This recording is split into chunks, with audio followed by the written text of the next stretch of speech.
It's good to see you all. It's great to be here at the 92nd Street Y on Mother's Day. Thank you for all the mothers in the audience for spending your day with us. Yes.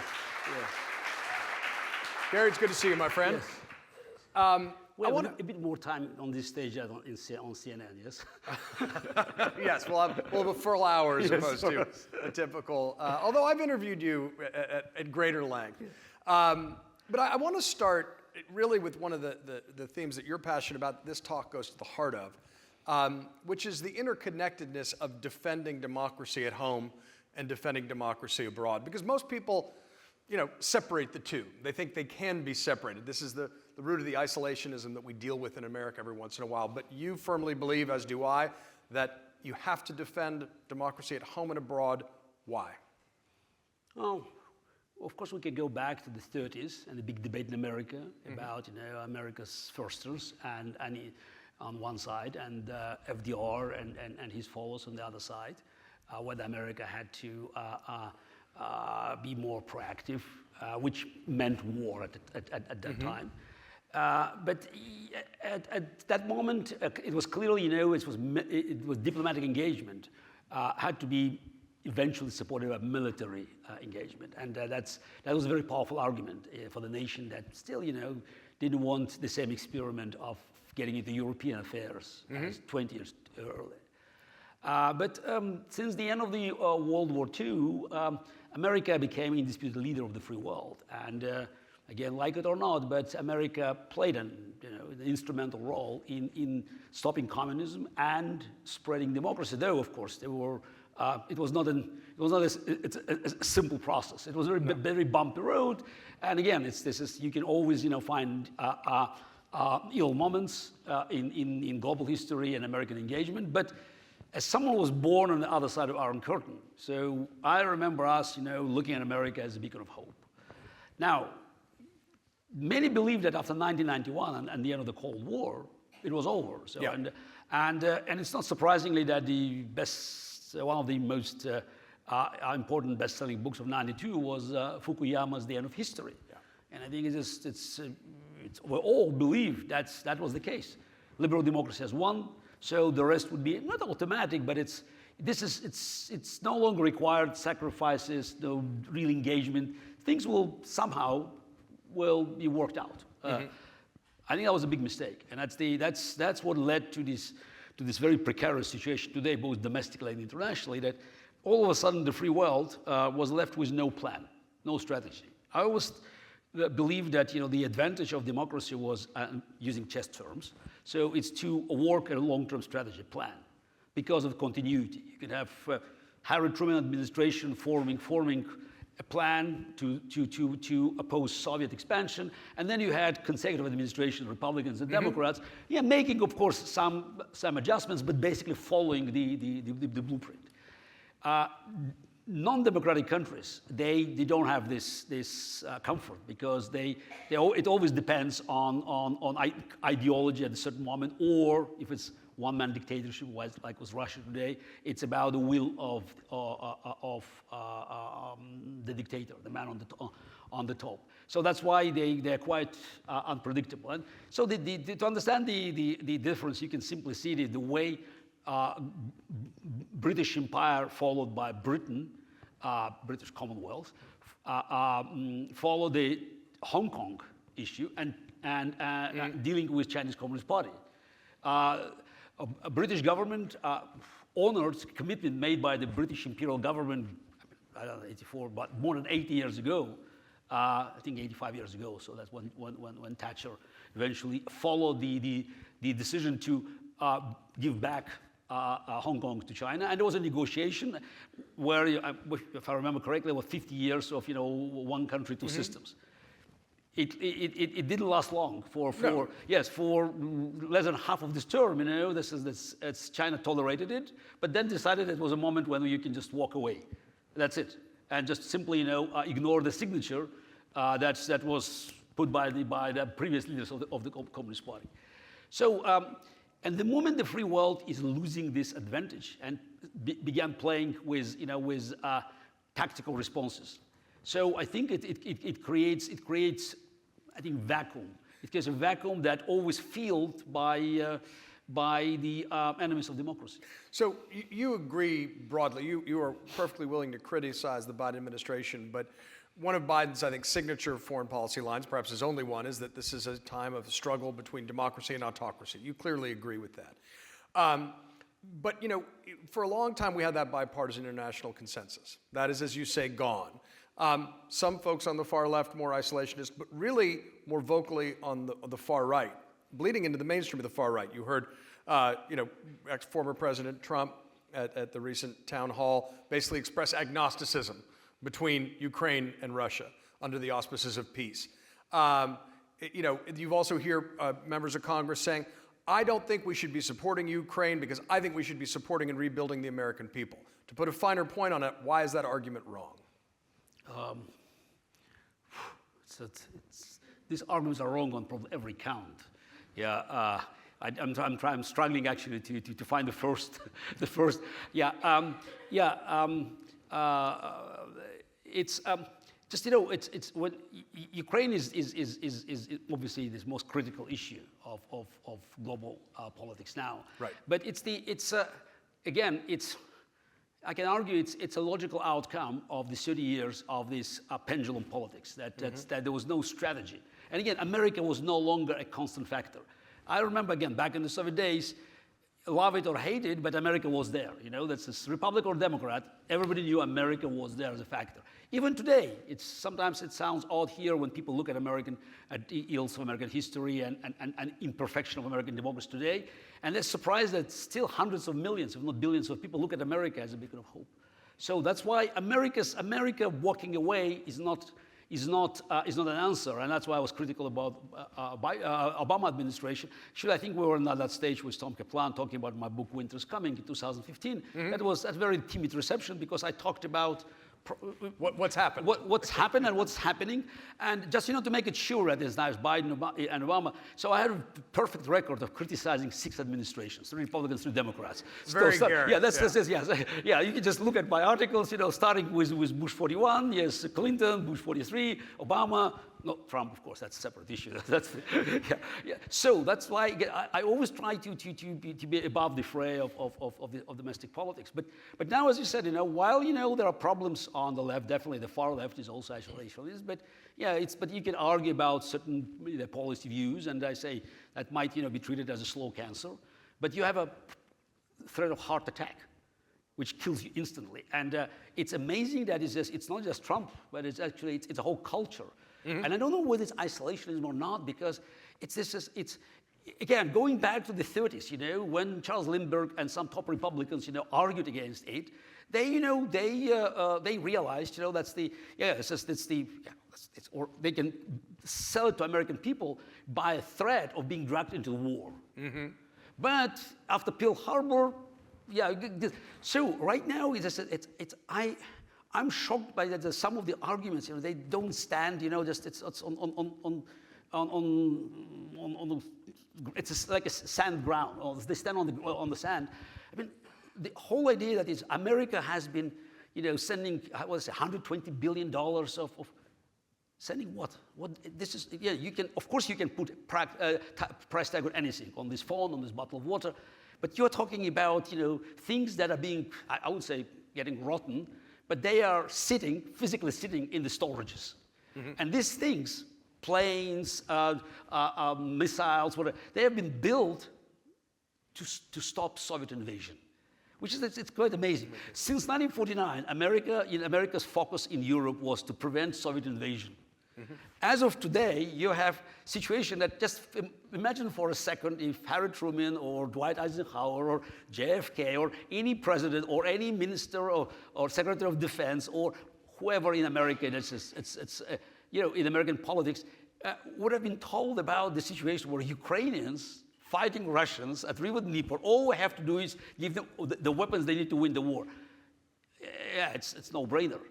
And now we're debating about giving them what is sitting here in the stock. Oh, but we cannot replenish it on time. You're not fighting another war now, and also the amount of weapons that's sitting here.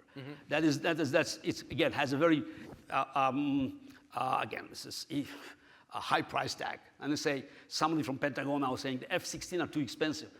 Yeah, but they don't produce them. 4,600 of them have been already produced. I think about 3,000 in America now, and about 800 in Europe that in action. All you need is just send 25% of them, because Russia has about 500 planes. So, and this war, because that's basically an answer to the main question, the outcome of the war in Ukraine will be felt, the impact of this war, across the world, from North Korea to Venezuela, from Belarus to Zimbabwe.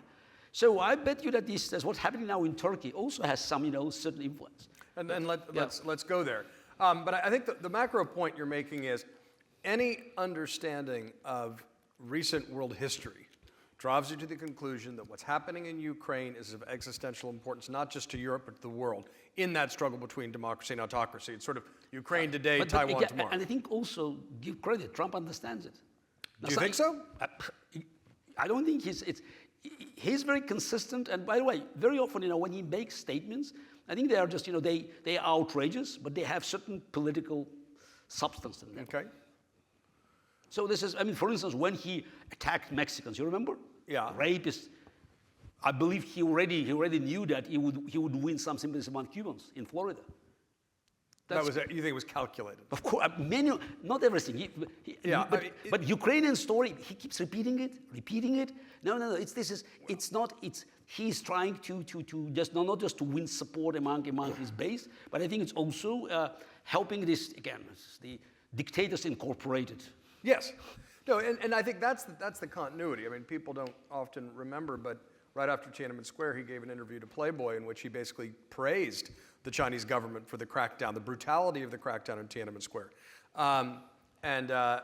Aside from his notorious refusal to confront Vladimir Putin on anything, Ukraine has occupied a special place. And you're right, the insult that got us where we are began with the failure of the Western world to stand up in 2014 to the sort of reclaiming of Crimea.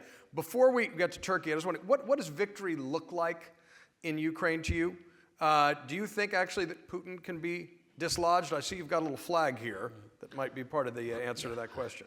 Yes. I think there should be no debates about definition of victory. They have been already laid down by President Volodymyr Zelensky, and I believe it's our duty, moral duty and political duty, to offer Ukraine any help she needs to win the war. So winning includes several components. One is full liberation of Ukraine. Including the Crimea and Donbass, in your mind? I said full liberation of Ukraine. I just want to clarify that. If you want to be very legal, you should say up to Sevastopol, because the treaties between Russia and Ukraine included Sevastopol as a separate entity. It's a naval base there. Crimea, it's Crimea. It's part of Ukraine, so it's clearly. So it's a full recovery of the territory, reparations that should be paid in full, and we're talking about hundreds of billions of dollars. Mm-hmm. By the way, a lot of this money is just sitting now frozen, and it's a big question when the free world will get political will to actually go beyond lengthy legal procedures to start confiscating these funds. And last not least, it's war crimes and genocide tribunal like Nuremberg. I'm not sure Hague now, International Court, is good enough, so maybe it should be a separate one. But clearly, war criminals must be brought to justice. Because what we have been witnessing in Ukraine, I would argue it's much worse than what's happened, with prior genocides, with Armenian genocides, or with Holocaust, or with Rwanda. No, it's not about Rwanda or Cambodia or Bosnia. It's not about size and size of strategy. We are witnessing it. It's the first time in history genocide online. Online genocide in real time. Exactly.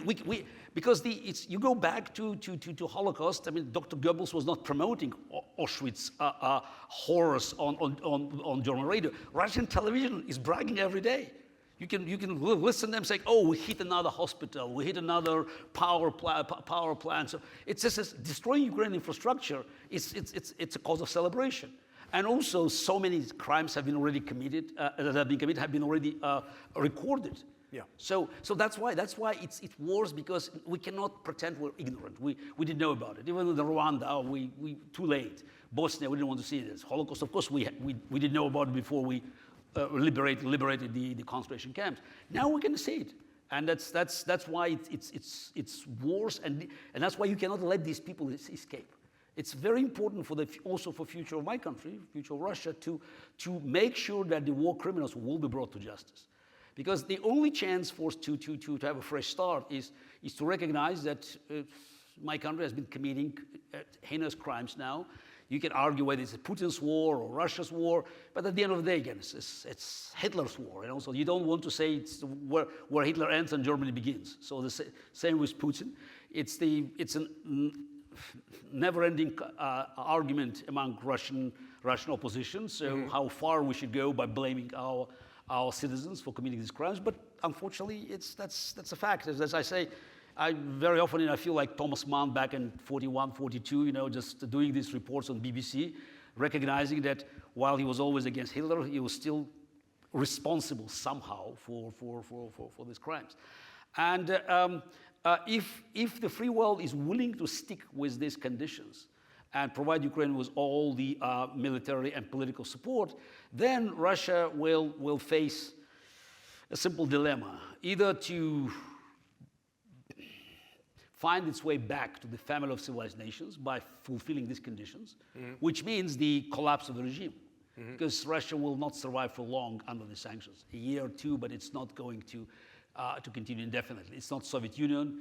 This economy has been integrated in the world economy, and also today Russia is really isolated. And we talk about Turkey, but Turkey may go elsewhere. China has very cautious approach. Yes, just end just with the flag. So it's and we think that by having this choice of reintegration at very high cost, or becoming some kind of a Chinese province, because China is waiting for the moment of Russia's collapse and have really big imperial plans for at least half of Russian territory. So then we may look for a chance to have a fresh start. And one of the symbols of the fresh start was the flag that I just have a spin. It's a white, blue, and white, and it happened accidentally by. On the internet by many Russian activists from Baltic states to America washing the red stripe, the low stripe Russian flag. Today, official flag is white, blue, and red, and the idea was no more blood on the Russian flag. So that says we just have to make sure that we have a fresh start with no blood, which is this is quite ironic. That's now I'm wearing this pin alongside with all my colleagues, is that because back in 1990 in New York, I was the first Soviet athlete who refused to fly under the Soviet flag and played under the current Russian flag. So that was my protest against communist regime. So it's kind of destiny. You're consistent, but there's a theme of evolution. But it's an interesting thing is that sometimes history smiles on us, because nobody thought when it was done on the internet, you can see with hand washing the red stripe. So that's those were the colors of Novgorod Republic, the last democratic republic back in the 15th century that has been crushed by Moscow Tsars. Well, notice that flag on his lapel. Remember it. Might be seeing more of it.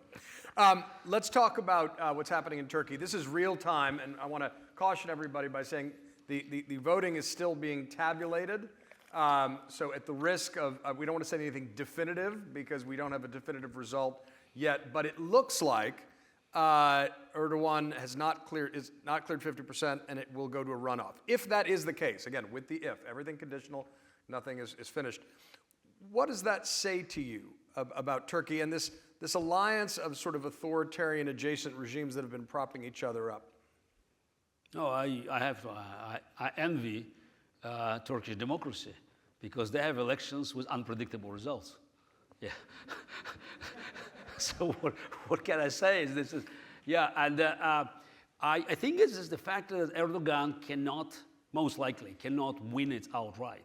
And it seems it's clear now because all the numbers. Yeah, but the numbers they all go down, and set aside a miracle. it's Put second air balance. quotes around Also, miracle, Erdogan, they called off the celebration in their headquarters because they, at one point, they wanted to celebrate and then just diffused all this excitement in this crowd in Erdogan's headquarters. So it tells us that the Turkish opposition did a very good job by bringing together various factions, liberals, conservatives, nationalists. So, and also it probably tells us about mismanagement of the economy. So Turkish economy probably in bad shape. Yeah. Yeah. But I think it also shows that there's a certain resilience of Turkish society, that Erdogan couldn't figure out how to just fix the elections. Look, let's say this is free and fair elections. I don't know, it's free. I'm not so fair, but it's free elections, and Erdogan makes say 48%. The fact is that making 48, he was not capable of turning it into 51 with all the power. Tells you something about Turkish society, and the fact is that the Turkish opposition already controls 3 major towns: Ankara, Istanbul, and Izmir, and while Erdogan threw one of the top candidates, behind bars and tried to challenge sometimes successful results of previous elections, but he still failed to prevent opposition groups to get together and to place such a formidable challenge. And again, the candidate who hopefully will be the next Turkish president, Kemal Kılıçdaroğlu. So he's there. I mean, it shows that there are limitations of Erdogan power, and that tells us something about the nature of his authoritarian rule, and also, I think, the resilience of Turkish population and the culture. But basically, it's Erdogan. Clearly, he wanted to be a new sultan. I mean, 2023 is a big year in Turkey. This is the 100th anniversary of Kemal Atatürk Republic. I think Erdogan wanted big celebrations. He always acted like a new sultan, and we could see that with all his international influence and his ability to push NATO, America, Russia around and play at many tables. By the way, phenomenal is this, playing this Turkish bazaar and always gaining advantages here and there.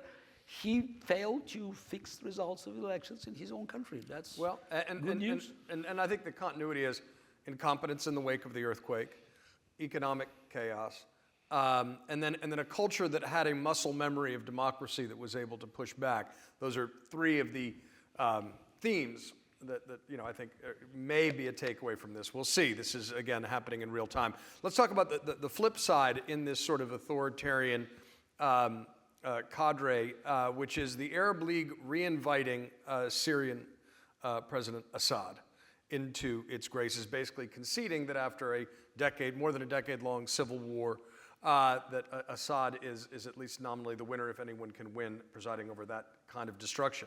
Among the many challenges, and that's the kind of thing that Putin or whoever could look to with hope. Just, disregard the brutality, survive the sanctions. What kind of lesson, because there hasn't been adequate attention on the fact he's been re-invited to the Arab League, what kind of lessons do you take, and what does it say about the limits of sanctions as well as arm's length international intervention? Yeah, well, again, this is the comparing sanctions against Syria or even against Iran or North Korea and against Russia, that would be wrong.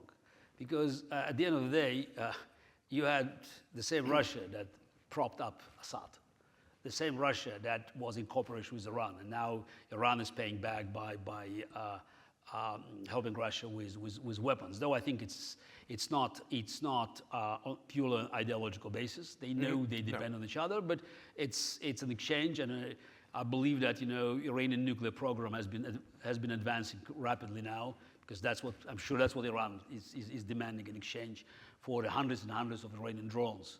I don't know, maybe even thousands that have been sent to Russia, and that they're bringing death and destruction to Ukraine. So that's why when you sanction, let's say, second league of dictators, you always have big guys, just to find a way to help them. So there's no other way but just to eliminate the cause of the problem. And Putin, clearly, it's a spider in the center of the web. So if Putin is badly damaged and his ability to threaten his neighbors or to send troops elsewhere is limited or eliminated, better eliminated, then we can start looking for radical solutions. Because many of these countries depend on him. I mean, yes, Venezuela survived sanctions, Nicaragua, Cuba, but again, they always had Soviet Union or Russia.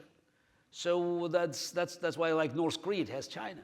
As long as China wants North Korea to survive, whatever you do, so who cares? So they don't. They'll prop up the elites. Exactly, they always prop up. So and Russia also played a role because so I was always amazed, reading stories about North Korean nuclear technology and their progress in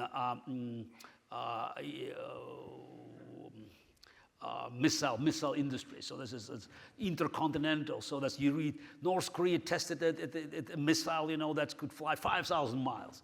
So this is the country that has a bucket of nuclear waste. So that's a wretched country. But because at the same time you read that India actually managed to have the missile that flying 3,000 miles. I mean, one of the richest countries, in Asia, with a military budget of billions of dollars, is still, couldn't come even close to North Korea unless North Korea has someone else helping them or using North Korea to test their weapons, which I believe was not China and Russia in this case. Interesting. Yeah.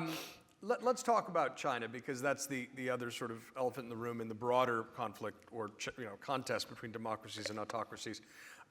Particularly the role, and you've been critical of companies that have played footsies with authoritarian regime for economic access, economic upside. And it's one of these situations where short-term economic interest threatens to outweigh long-term defense of democracy.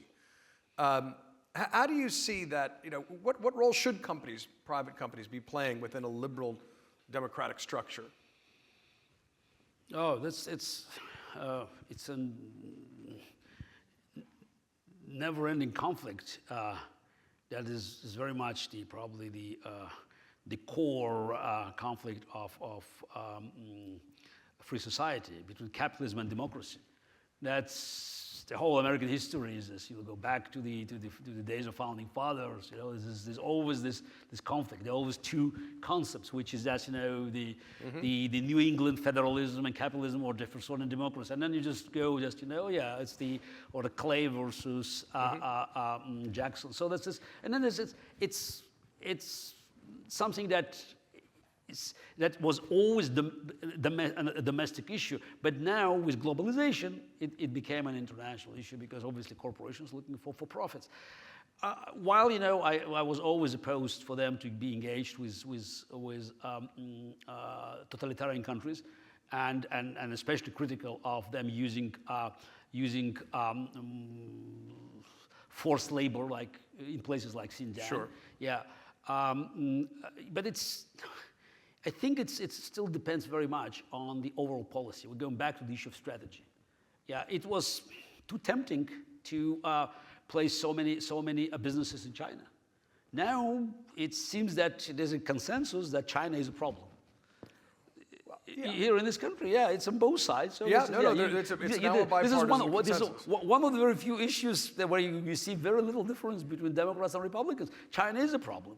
So and I think it's a problem because we believe that that's the global evaluation of businesses doesn't have the letter F as freedom as a component. Mm-hmm. So yes, we're talking about equity, we're talking about climate. Yes, we talk about all the issues that we believe are important. And rightly so, but somehow F is not there. Freedom is not there. So and we discovered, which for me it was obvious at all time, that free trade does not guarantee a liberalization of our counterparts. Now China and Russia were best illustrations. Now we just have to come up with the right approach Because again, it's globalization, but it seems to me that we have no other choice but to demand these deals to be done on our terms. If China is playing hardball, fine. China is not the only country. You have so many countries nearby that can offer us the same deal. Well, so move to Vietnam. So that's as many companies have. Exactly. So that says, but it still needs some kind of political leadership. So, and sometimes that dynamic is referred to as market Leninism. Although I think the terms have gotten, it's gotten more stark in recent years. And I will say, and this is me playing the defiant optimist, which is, as you might tell, Gary's more pessimistic than I am. But things are notably better in terms of the pendulum swing between autocracy and democracy than they were 2 or 3 years ago. For all the difficulties we're facing, the international coalition has held together in Ukraine, despite the assumptions and cynicisms. We are still facing a struggle here in the United States, but it feels less existential, for better or worse, than it perhaps did 2 or 3 years ago. What are the lessons that people should take about the rallying around of democracy? Because that has been part of the problem. It has seemed we've taken these things for granted: freedom, democracy, liberal democracy, partly because they're ill-defined in people's minds, partly because the alternative seems something that happens elsewhere. How do you think we can rally people around to feel that sense of urgency at defending liberal democracy at home and abroad? You just said that in the last 2 or 3 years, situations beginning to swing. Beginning to swing, but there was a long period, I think by Index of Freedom House, 16 years, that democracy was on retreat. It starts in 2005. There's that by Freedom House. Okay, I heard Putin talking about once KGB, always KGB back in '99. So for me, that's the decline of democracy. You never looked in his eyes and saw his soul. Started early, so that's why. Yes, 2005 was a very clear moment. That's the moment where Vladimir Putin felt arrogant enough, strong enough to say publicly the collapse of the Soviet Union was the greatest geopolitical catastrophe of the 20th century. And that was a clear message. Again, totally overlooked or overheard, I don't know. This is and I think the reason I agree with your assessment that things changing. But as always happened before, our complacency, our unwillingness to confront evil at early stage led to a war, led to a catastrophe. So it's back in the 1930s. So there's this, obviously Hitler in 1936 was bad, but not as dangerous as 1938 or 39. So we could have done things better if we addressed the issue where we could deal with this with minimal casualties. Which is what we're trying to do in Ukraine now. Exactly. But it's before Ukraine we had pandemics. Just don't forget pandemics. And I think it's one of the reasons things change is because pandemics psychologically convince a lot of people that all the stories about the dominant Chinese model, you heard the stories, it's just, how many American youngsters believe, but look at China, China is doing much better. And it's all over the place. China. Virus came from China, vaccine from America. China failed to come up with effective vaccine, even having 6 months head start. I'm not talking about lab versus natural cause. Yeah, they failed. And they failed to deal with this challenge that was there all generated in their own country. And I think as people recognize, that's something else. It's free world demonstrated its superiority in creativity.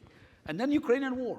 Yes, but just imagine for a second, God forbid, Putin had succeeded taking over Kyiv in 3-4 days, as he planned, and as CIA believed he would do. And Zelensky would be accepting the offer of Biden administration and running for his life with his government on day 2, as was, instead of saying, Churchill words, I don't need a right, I need an ammunition. So just imagine it happened. I'm afraid we'll be living in a different world now. In a world where the Biden administration and Europeans will be negotiating with Putin's puppet government in Kyiv about what can be saved. Maybe Zelensky government could have a little piece of Ukraine. And China might be already preparing invasion of Taiwan. These things are all linked. Exactly. So that's why. And it will, again, send a very powerful message that, as you said, Syria readmitted. If you push hard enough, ignoring international law, and it says you win, that's it. So What the mistake Putin made, as every dictator before him, it's that he underestimated the will of free people. Just it's something that dictators never understood.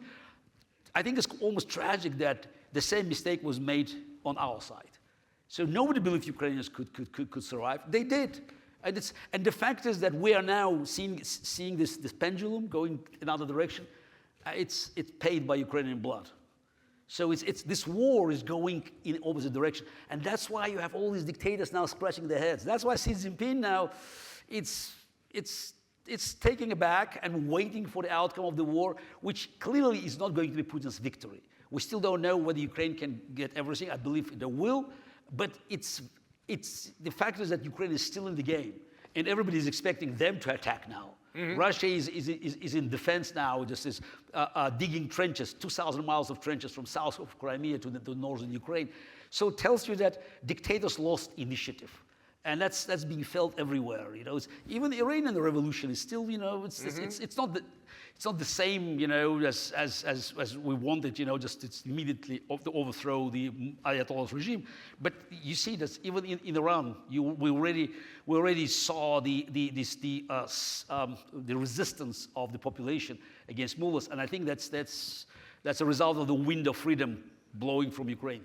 This is just an example of how this is a real-time fight, and individual examples, individual decisions at critical moments can turn the tide. And when we get lulled into complacency here at home, we need to remember, see our own times through the rearview mirror of history and understand the opportunity it is to live right now, that these decisions that could have trajectory-defining changes are happening now in our time, and we have an opportunity to affect the outcome. Absolutely, absolutely. It's still very much the question of political will. Yes. And I understand that there's not an appetite now for sacrifices. Though again, the war in Ukraine is quite unique because it's an amazing opportunity for the United States, for the free world, to solve the main issue of NATO.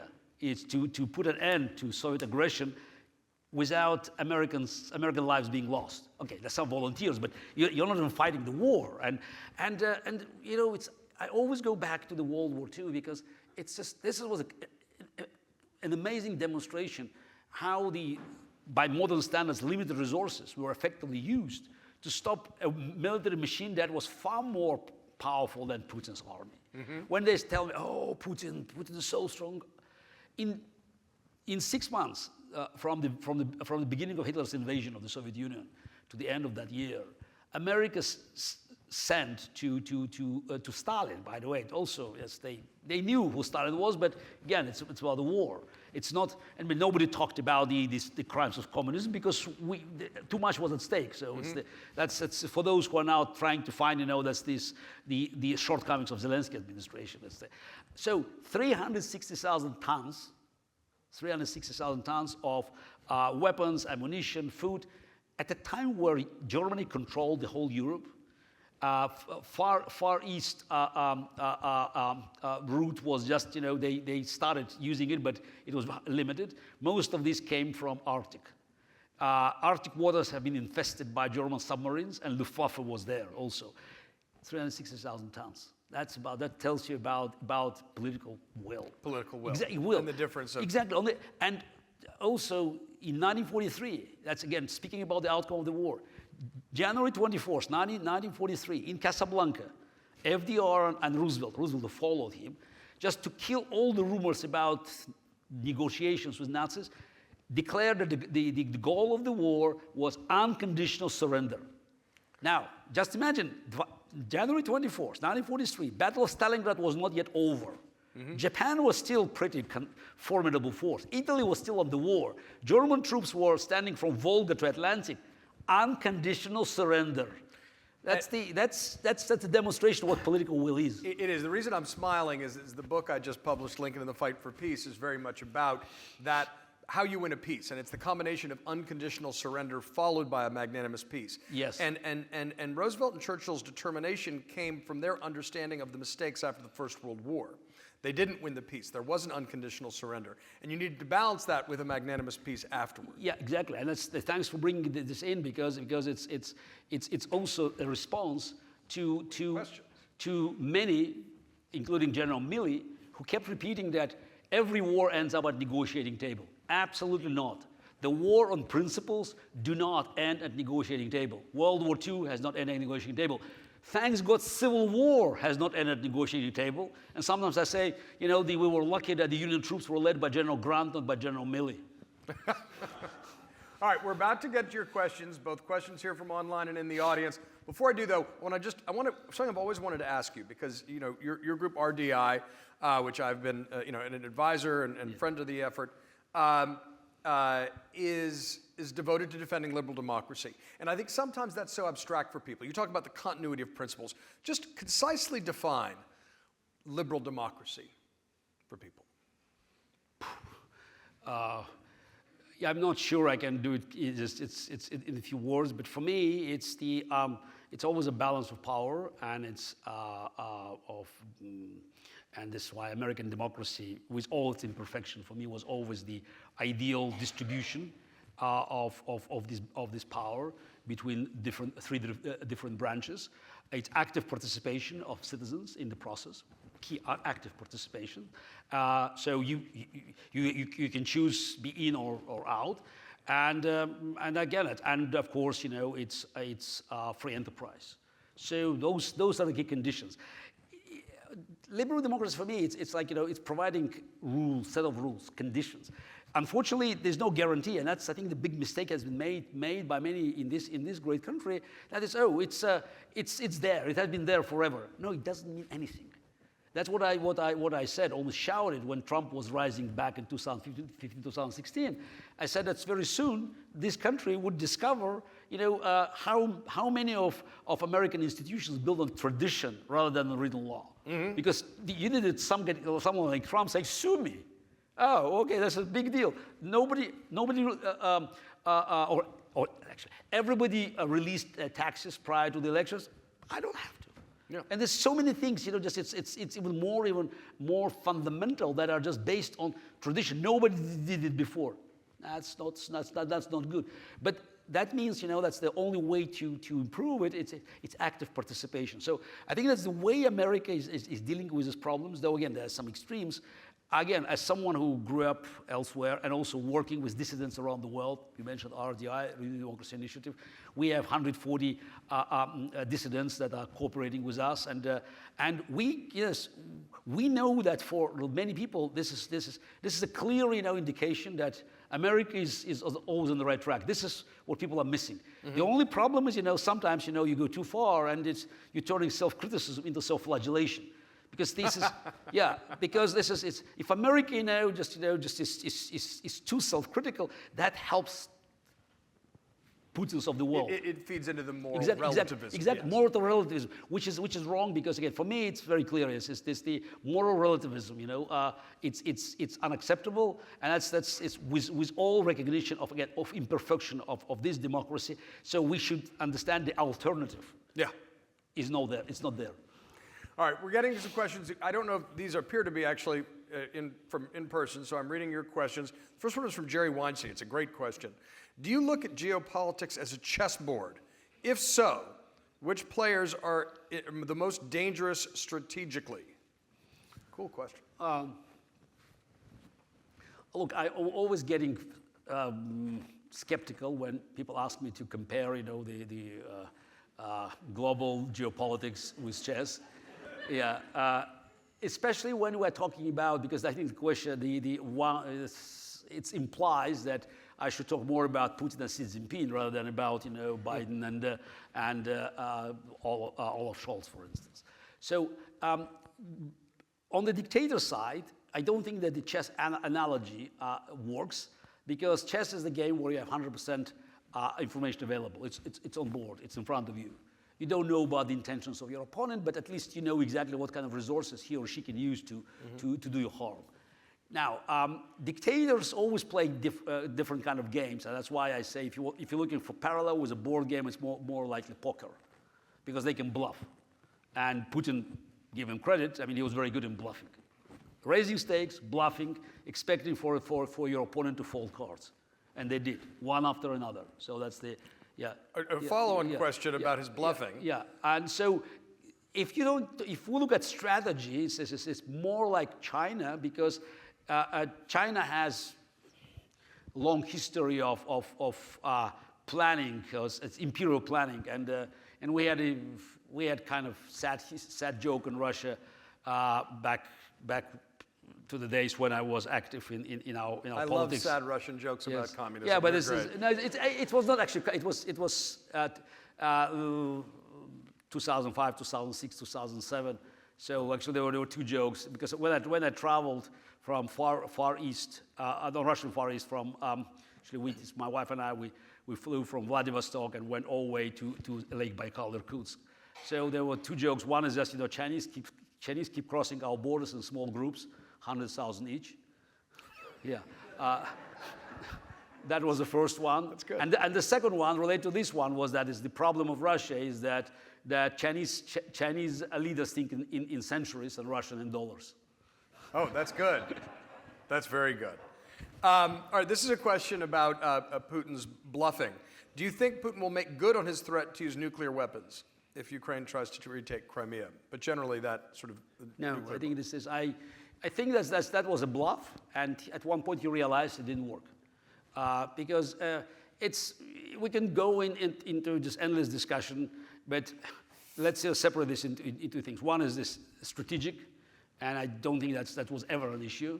And probably one of the reasons is that Russian generals are not sure about the quality of these weapons under the ground. So considering the performance of Russian weapons on the ground, so they tested. So just trying to find out what happens if you push the button, I think that's not in interest. Now, as for tactical, it doesn't make much sense militarily. And again, they heard a very strong response both from America and China.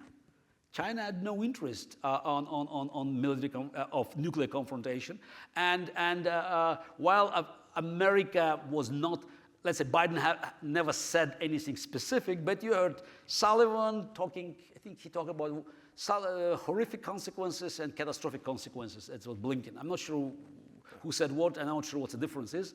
Yeah, but again, this was something solid coming from the White House and the foggy bottom from DC. Mm-hmm. But some American retired generals like Petraeus or Hodges, they were more explicit, talking about destroying Russian Black Sea Fleet and Russian army in Ukraine.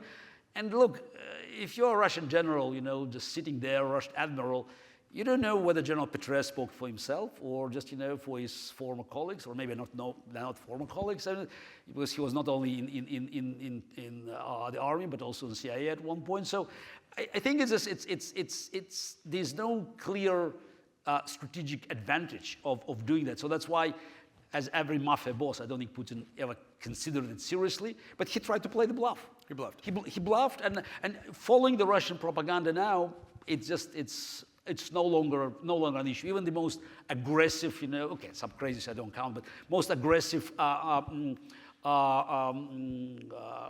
members of his inner circle, they can talk about whatever. So they still want to destroy the whole Ukraine, but the nukes almost disappeared from their vocabulary. Okay. One other question about Russia. This person says, I know many Russians in general, they possess a strong family values, strong work ethic, curiosity, and intelligence. Do you believe a Putin void could be filled by a person who supports the long-term national interests, or more likely another thug? So this is about, what does that look like, the post-Putin world? No, it's the, I think a very likely scenario is that Russia will shrink in her size. So the question is whether it will be total collapse, which I think it's not unlikely. I wouldn't bet on that, but... What do you think is the most likely outcome domestically in Russia? Still, I think within a few years, Russia will be smaller. There will be certain territories of Russia that will walk away, like Tatarstan, Bashkortostan, North Caucasian republics, maybe Chechnya. It's likely that they will consider that they can do much better without being part of the Russian empire. Actually, Russia is still an empire, and it's the time for empires has passed. What's happened in 1991, just has not been completed.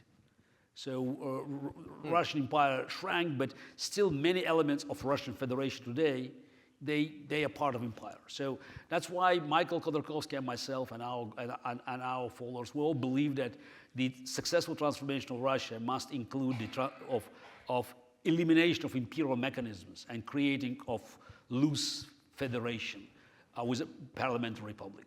Most likely, this process will lead to the loss of some of the territories that may decide to go on their own.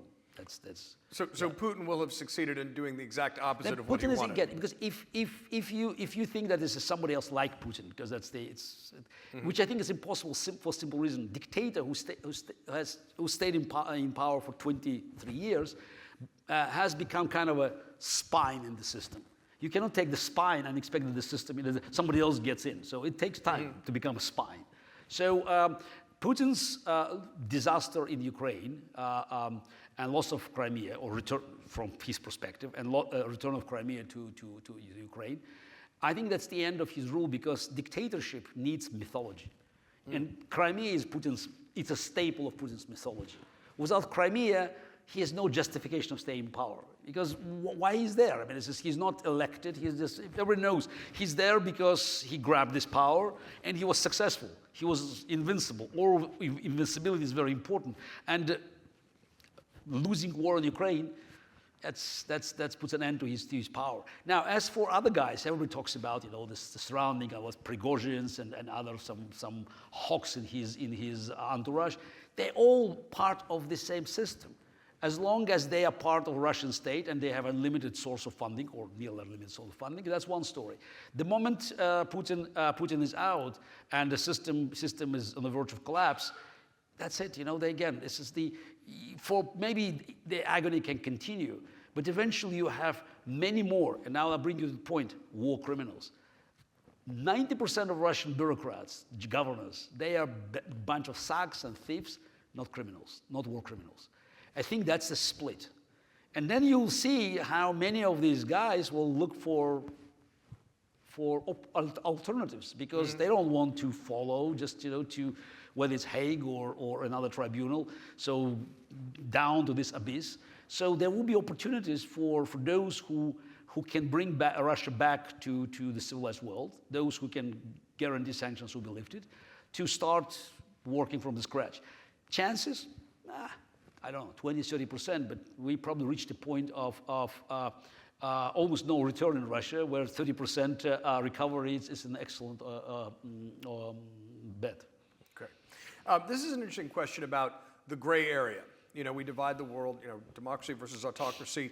But in certainly past Cold Wars, you've seen regimes that are closer to autocracy that have been used as questionable allies. This question asks, from your perspective, as an observer outside the U.S., how do you reconcile the contributions we have made to democracy with authoritarian regimes that have been installed or supported in, say, South America? It's that question of the chessboard, and does that ultimately undercut the moral authority of places like America, or does it provide short-term more stability? Look, I think we can, if we're talking about Cold War now, because I understand this is a period of Cold War. We may be heading into another one. No, but we have enough historical material to analyze it. And naturally, some of the regimes supported by the United States during the Cold War, they were far from being democratic. So the question is whether this decision played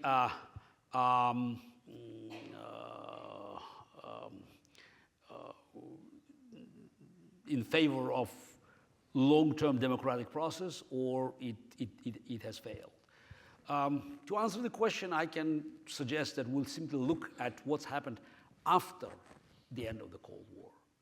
So the map of the Cold War was split. There were proxy wars and proxy competitions between the United States and Soviet Union, and the two blocs.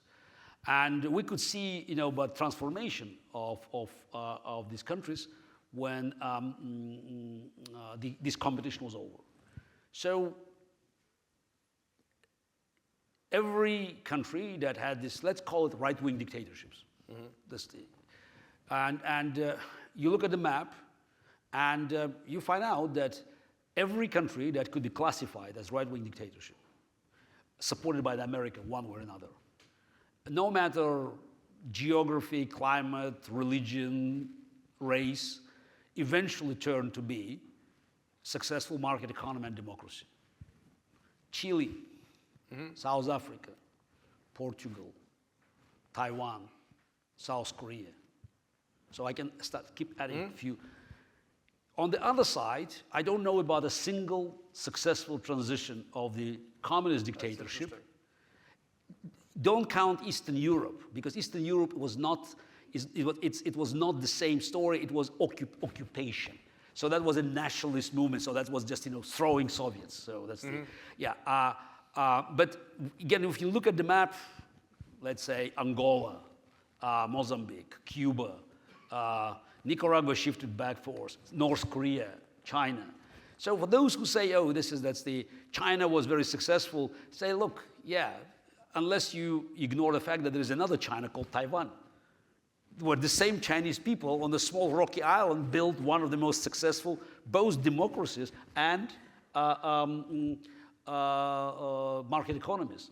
As for South Korea, look, yeah, we may pretend that they are not as sophisticated, but I mean these guys managed to have a democracy that impeached the president.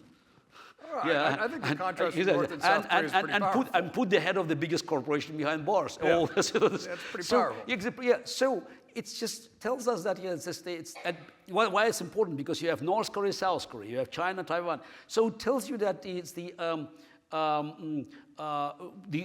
American approach, again with obvious limitations of the Cold War conditions. So eventually worked out well. That's why we all want America to play this role again. But obviously today you can do it in a much higher moral ground. You don't have to do the same stories, just because you can actually start supporting forces of democracy in these countries, force of freedom, way in advance. All right, we're heading towards the end. I've got two more I want to ask you. I want to bring it back home. This is an abbreviation of a question, but says, what do you think the role of the media should be in covering candidates with anti-democratic philosophies and practices? And I think the corollary to that is, how should Americans understand situations where, really for the first time in our history, there are authoritarian inclined political forces that are still very much with us? No, it's a sensitive question, because inevitably I have to mention CNN town hall. Thank you for asking. So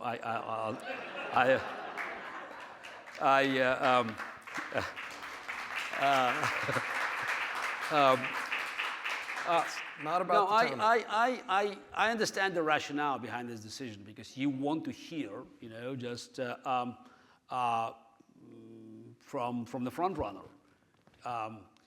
But if you do that, you have to make sure that that environment is appropriate and not being picked up by the same person. I think that's my problem with this town hall was that it created an illusion that Donald Trump, has a huge support. And let's say, has this town hall improved his chances of being renominated? I think yes. I would say no. I think, again, because I didn't say re-elected. I said renominated. The re-elected is another story, but renominated, because it showed to the base that he still has massive support. That's it, again, maybe I'm wrong, because we don't know. I still feel uncomfortable that he could go around without, probably being confronted. Because what he said was un-American. Mm-hmm. But